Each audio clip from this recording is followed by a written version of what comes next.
গীতা অপেক্ষা শিয়াবের 390 টাকা বেশি। শিমুল অপেক্ষা গীতার 470 টাকা কম আছে।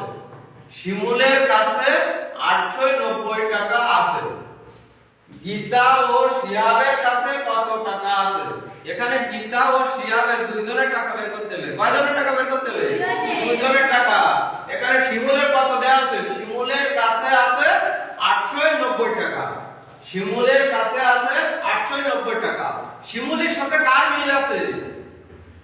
শিমুল অপেক্ষা গীতা কম আছে। শিমুলের সাথে কার মিল আছে? শিমুল অপেক্ষা গীতার কম আছে। কম যদি থাকে তাহলে কি করব? বিয়োগ করব। কি করব? বিয়োগ করব। 890 তে 470 টাকা আমরা বিয়োগ করব। শূন্য করতে শূন্য, 9 এর তো 7 বিয়োগ করলে কত থাকে? 2। 8 এর তো 4 বিয়োগ করলে 4। শিমুল শিমুল বাদ থাকলো কে? গীতা। শিমুল শিমুল বাদ তাহলে থাকলো আছে গীতা। তাহলে গীতার কাছে আছে 420 টাকা। এইটুকু কি বুঝতে পারছি?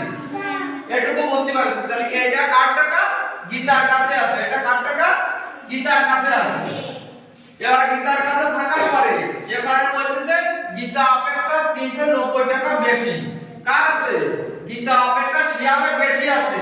গীতা অপেক্ষা শিয়াবের বেশি আছে। বেশি থাকলে কি করব? যোগ করব। কি করব? যোগ করব। তাহলে গীতার সাথে শিয়াবের টাকাটা আমরা কি করব? যোগ করব। তাহলে 420 এর সাথে 390 টাকা আমরা যোগ করব। যোগ করলে কত হয়? শূন্য করতে শূন্য, 9 আর 2 11, 11 1 ক্লিয়ার, 4 আর 4 8।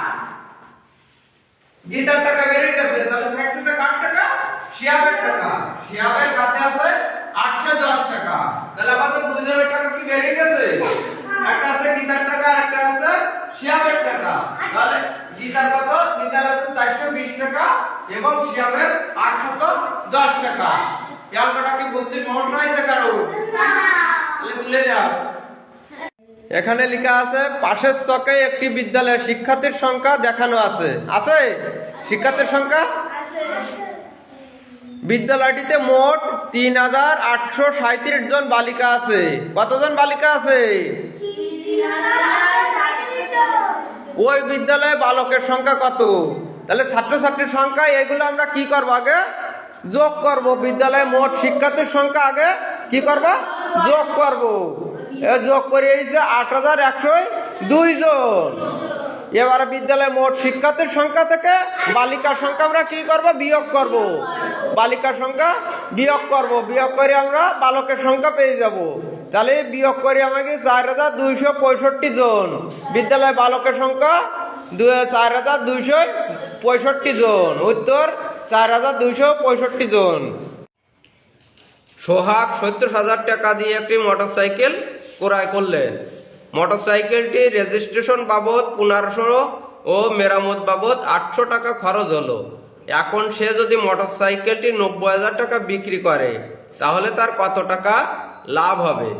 এখানে আমরা যে মোটরসাইকেল ক্রয় করেছি, মোটরসাইকেলের রেজিস্ট্রেশন বাবদ আর মেরামত বাবদ এই খরচগুলো আমরা কি করব? যোগ করব। কি করব? যোগ করব। মোটরসাইকেল কিনতে খরচ হয়েছে কয় টাকা? 70,000 টাকা।